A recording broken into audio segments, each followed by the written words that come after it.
بسم اللہ الرحمن الرحیم۔ اللہ سبحانہ و تعالیٰ کے حکم کے مطابق ایک نمازی کو پاک اور تمام قسم کی نجاستوں یعنی خبث اور حدث سے دور رہنا چاہیے۔ نجاست حدث سے پاک ہونے کے لیے نیت کے ساتھ وضو یا غسل کی ضرورت ہوتی ہے۔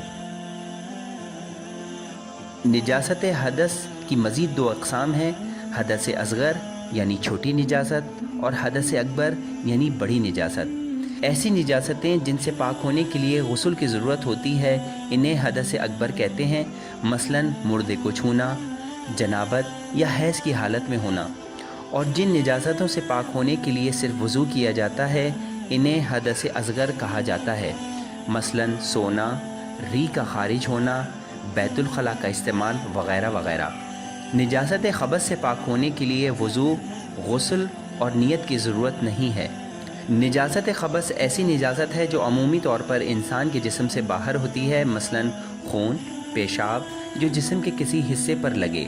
نماز پڑھنے کے لیے حدث اور خبث سے پاک ہونا ضروری ہے۔ اب ہم اس کو ایک مثال سے واضح کرتے ہیں۔ میں نے وضو کر لیا اور اب میں نماز کے لیے تیار ہوں۔ اچانک میرے ہاتھ سے خون بہنا شروع ہو گیا اور مجھے یہ معلوم ہے کہ نماز پڑھنے کے لیے پاک ہونا ضروری ہے، تو اب کیا کرنا چاہیے؟ کیا مجھے دوبارہ وضو کرنا چاہیے؟ جیسا کہ ہم نے پہلے بیان کیا ہے کہ جسم سے باہر لگی نجاست کے لیے وضو یا نیت کی ضرورت نہیں ہوتی ہے، اس لیے ہم خون صاف کریں گے اور اگر ممکن ہو تو اسے پانی سے دھوئیں گے، پھر ہم نماز پڑھ سکتے ہیں۔ اس کے لیے دوبارہ وضو کرنے کی ضرورت نہیں۔ ایک اور مثال، ہم بیت الخلاء سے فارغ ہو گئے لیکن بعد میں جسم پر لگی نجاست نظر آ گئی، تو ہمیں نماز پڑھنے کے لیے کیا کرنا چاہیے؟ پہلے نجاست کو ہٹائیں اور پھر پانی سے دھوئیں تاکہ خبث سے پاکی ہو جائے جو کہ جسم سے باہر لگی تھی، پیشاب یا پخانہ۔ اب ہمارا جسم خبث سے پاک ہو گیا ہے لیکن ہمیں ابھی حدث سے پاک ہونے کے لیے وضو کی ضرورت ہے۔ جیسا کہ پہلے بیان ہو چکا ہے کہ بیت الخلاء کے استعمال سے آپ حدث اصغر کی کیفیت میں ہوں گے، اس لیے ہم صرف وضو کریں گے تاکہ ہم پاک ہو جائیں اور عبادت کے لیے تیار ہو جائیں۔